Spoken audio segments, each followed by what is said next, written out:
कलावती ने अपनी जीर्ण शीर्ण किताब खोली और एक पुराना जटिल मंत्र पढ़ा, जिसकी भाषा किसी को समझ नहीं आ रही थी, लेकिन उसकी गूंज दिल को कंपा रही थी।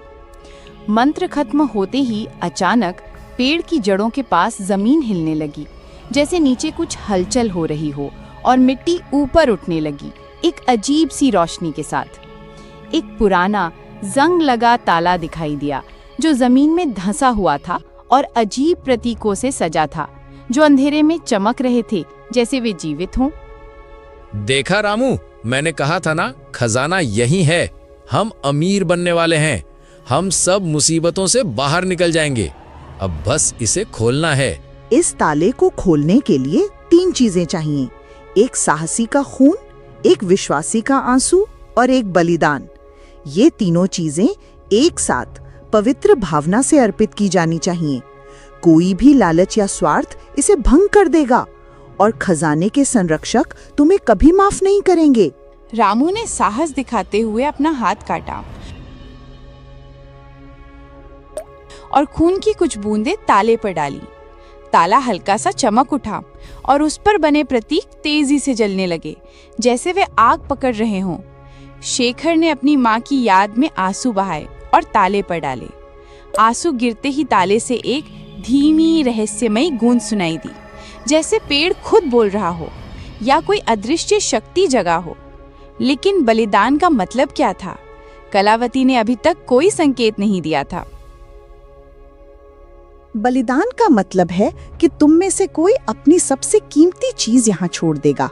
ये त्याग की निशानी होगी, जो खजाने के देवता को संतुष्ट करेगी और तुम्हें उसकी कृपा मिलेगी।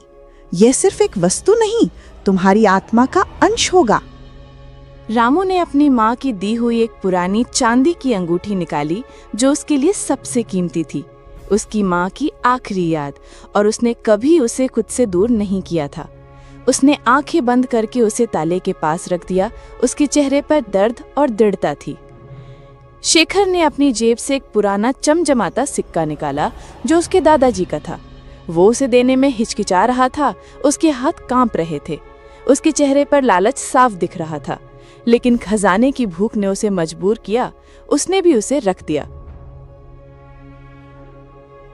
लेकिन कलावती ने कुछ नहीं दिया। कलावती माँ, तुमने बलिदान में कुछ क्यों नहीं दिया? तुमने हमें धोखा दिया है। ये कैसा बलिदान है? मेरा बलिदान मेरा समय है, जो मैं तुम्हें दे रही हूँ, और मेरा ज्ञान, जो मैं तुम्हें इस यात्रा में दे रही हूँ। तुम दोनों ने जो दिया वो तुम्हारे लिए कीमती था, मेरे लिए नहीं। मेरा बलिदान अलग है और तुम इसे अभी नहीं समझोगे। मेरा जीवन ही मेरा बलिदान है।